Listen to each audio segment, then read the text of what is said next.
Bonjour à tous et bienvenue au Club Emploi Cadre Emploi, le Figaro Économie. Alors l'invité que je reçois aujourd'hui, c'est un DRH qui a été promu depuis peu directeur général adjoint d'une entreprise de 3700 salariés implantée dans 38 pays. Il s'appelle Pascal Maury, il dirige depuis 7 ans les ressources humaines de BNP Paribas Real Estate, la filiale immobilière du groupe bancaire.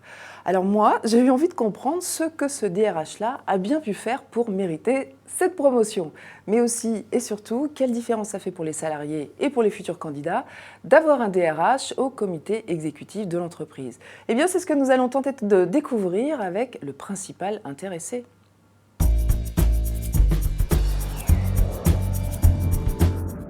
Bonjour Pascal Maury. Bonjour. Soyez le bienvenu. Merci. Et puis félicitations pour votre promotion. Alors d'abord, un petit exercice pour le DRH que vous êtes. Est-ce que vous pouvez me résumer votre métier, mais comme si j'étais un enfant de 5 ans?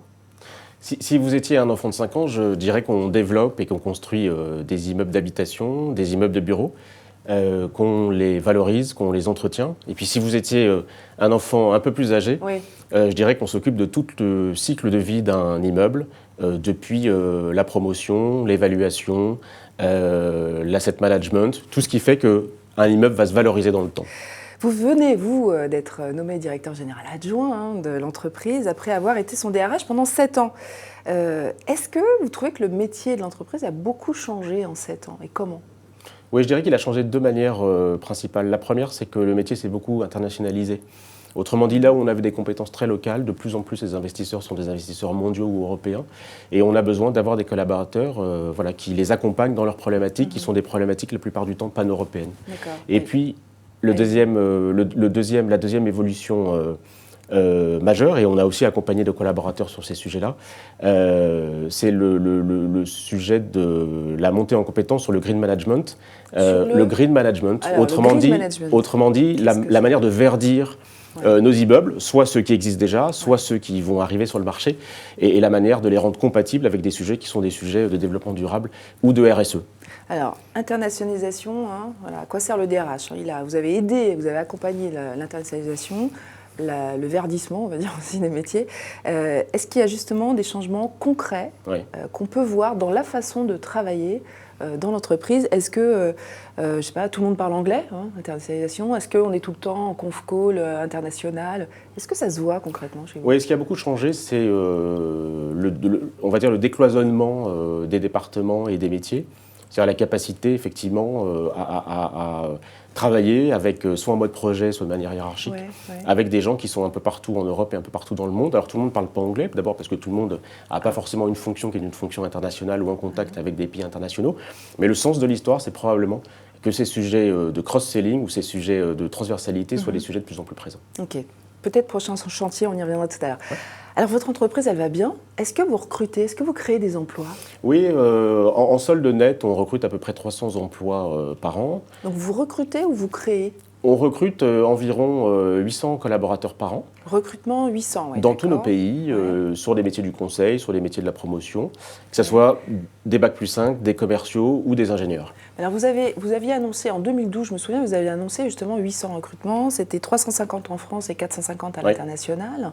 Est-ce que vous les aviez faits à l'époque, les 800 recrutements? Alors, ce qui a été effectivement annoncé, c'est un plan de développement entre 2012 et 2016, dans lequel on ajoutait, en addition de ce qu'on fait déjà aujourd'hui, 800 recrutements en complément de ce qu'on fait aujourd'hui. Donc ces 800 recrutements, ils sont faits pour moitié aujourd'hui dans le cadre de notre plan de développement. Il nous reste la moitié du chemin encore à parcourir jusqu'à 2016-2017. La moitié du chemin. D'accord, donc encore 400 collaborateurs à recruter. Absolument. Et combien pour la France et pour le reste du monde? Considérez que c'est à peu près 30% en France et 70% à l'international. D'accord. Alors qu'est-ce que les candidats, quand ils postulent, ignorent trop souvent de votre entreprise? Qu'est-ce que vous regrettez et qu'ils ne sachent pas? Je pense que la surprise la plus importante, c'est justement de découvrir la diversité des métiers, des compétences, des parcours qui sont possibles chez nous. Et ça, quand ils arrivent, ils ne le savent pas forcément. Ils ne le savent pas forcément, mais on leur rappelle ou on leur explique, absolument. Alors justement, quelle est votre vraie différence d'employeur? Vous savez, on parle de marque employeur, etc. Absolument. Qu'est-ce qui fait que vous êtes différent de vos concurrents, des autres? C'est quoi votre botte secrète pour attirer les candidats? Ce qui nous rend différenciants, c'est une grande proximité, un esprit très entrepreneurial, l'idée d'être très en transversalité, de travailler très en équipe, d'avoir des décisions qui sont des décisions collégiales. Et puis ce qui nous rend unique, c'est notre capacité, j'allais dire, à détenir une expertise qui nous permet d'intervenir dans beaucoup de pays aujourd'hui. Et le fait d'être adossé à une banque, Oui. est-ce que ça ne joue pas aussi dans le choix d'un candidat? Il y a quand même, ça sent la sécurité quand même. Il y a, je pense que BNP Paribas Real Estate est un bon mixte entre une entreprise effectivement très tournée vers le terrain et très concrète, et puis une dimension qui est une dimension institutionnelle qui permet de rassurer aussi les candidats dans la gestion de leur Ça doit carrière jouer, et dans leur ouais. évolution. Absolument. Ouais. Alors, des difficultés à recruter, toutes les entreprises qui sont passées sur ce plateau Oui. en ont. Oui, Donc vous ne pouvez pas me dire que vous n'en on avez en, pas. on en a aussi. Absolument. Justement, sur quel métier? Écoutez, on en a principalement sur un métier qui est le métier du property management.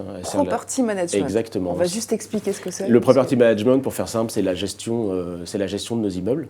La gestion Le technique, gestionnaire la- d'immeubles, le gestionnaire d'immeubles, la celui, gestion, qui s'occupe des ampoules, mais aussi... mais aussi de la comptabilité des immeubles, Oui. mais aussi de valoriser l'immeuble dans le temps. C'est un métier sur lequel traditionnellement les difficultés de recrutement. Et pourquoi c'est difficile? Il n'y en a pas Il y a plusieurs ils sont raisons. pas formés. La première raison, c'est un problème de formation, c'est qu'il y a relativement peu d'écoles qui forment à ce métier-là. Et puis traditionnellement, c'est aussi un métier qui était délaissé dans, on va dire, les filières immobilières. Donc on a un vrai sujet aujourd'hui. Et puis il y a des sujets qui sont des sujets internationaux, c'est-à-dire que quand on recrute à Hong Kong, à Singapour, aux Émirats ou à Londres, on est sur des marchés de l'emploi sur lesquels il y a relativement peu de chômage, sur des marchés de candidats, Ah oui. et sur lesquels il faut être extrêmement compétitif en termes d'offres pour pouvoir attirer des collaborateurs. La durée moyenne d'un recrutement chez vous, c'est combien? Écoutez, entre 2 mois et demi et 3 mois, C'est long quand en même. moyenne. Écoutez, c'est un chiffre qui nous paraît extrêmement aujourd'hui compétitif sur le marché. Ce qu'on s'est dit dans notre promesse employeur, c'est deux choses. D'abord, en moyenne, ça ne doit pas durer plus de 3 mois. Et puis, en moyenne, il ne doit pas y avoir plus de 3 entretiens. C'est-à-dire un entretien avec la DRH, un entretien avec le patron opérationnel, éventuellement un troisième entretien de cooptation, mais on essaye de les limiter à 3 pour accélérer les processus de recrutement. Vous essayez, vous n'avez pas toujours? En moyenne, c'est ça. Ça peut être un peu moins, ça peut être un peu plus. Ça dépend aussi de la complexité des sujets. De 3 entretiens au Absolument. maximum, on va dire, et le tout en 3 mois. Donc effectivement, ça, on met la promesse en compétition avec les prochains DRH qui passeront sur ce plateau. Est-ce qu'on peut faire carrière chez vous? Oui. Est-ce qu'il y a des possibilités d'évolution, et est-ce que vous pouvez donner des chiffres qui vous prouvent que c'est vrai? Oui, alors en termes de carrière, d'abord on a mis en place un système qui fait qu'environ tous les 3 ans, on voit chacun des collaborateurs pour faire un point de ce qu'ils ont fait dans leur activité, mais aussi surtout pour essayer de se projeter.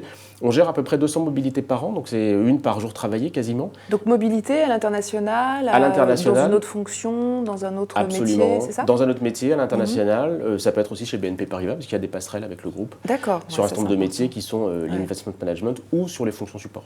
Et est-ce qu'on reste longtemps en moyenne chez vous? Écoutez, aujourd'hui, la durée moyenne, c'est 8 ans. C'est pas beaucoup, hein? Vous n'arrivez pas à les retenir? Si vous voulez, aujourd'hui, nous, notre objectif, c'est clairement de proposer à nos collaborateurs des parcours qui soient des parcours valorisants tout au long de leur carrière. Donc, ils peuvent rester 8 ans chez nous, ensuite passer chez BNP Paribas. Alors, on va parler salaire, il ne nous reste plus beaucoup de temps. Est-ce que vous faites des benchmarks pour comparer vos rémunérations à celles du marché? Alors, il y a à peu près, c'était en 2006 précisément, on a monté une enquête avec Aon Hewitt, qui est une enquête de rémunération mondiale. Gros cabinet. Gros cabinet, et qui regroupe à peu près 80% de la profession. Donc une fois par an, ça tombera d'ailleurs le 22 septembre, une fois par an, on partage avec l'ensemble de la profession l'ensemble des benchmarks sur l'ensemble de nos métiers, pays par pays, ce qui nous permet de voir comment on est aligné sur nos marchés respectifs. Ah, ça c'est intéressant, ça veut dire que si un candidat vient vous voir en vous disant moi je vais être payé tant, et que vous voyez que c'est bien supérieur, vous avez un benchmark. Absolument. Ok, qu'on se le dise. Grosso modo, si on ajoute tous les avantages que vous proposez, on est payé chez vous sur quoi? 13 mois, 14 mois de salaire? Oui, c'est ça. On est entre 13 et 14 mois, auquel il faut rajouter ensuite un certain nombre de services à la personne, qui soit de la conciergerie, du bien-être, des salles de sport, et on a créé au siège, en partenariat avec d'autres entreprises, une crèche d'entreprise qui permet aussi à un certain nombre de collaborateurs de déposer leurs enfants le matin et le soir. Qui peut être aussi une botte secrète, un avantage compétitif par rapport aux candidats. Absolument.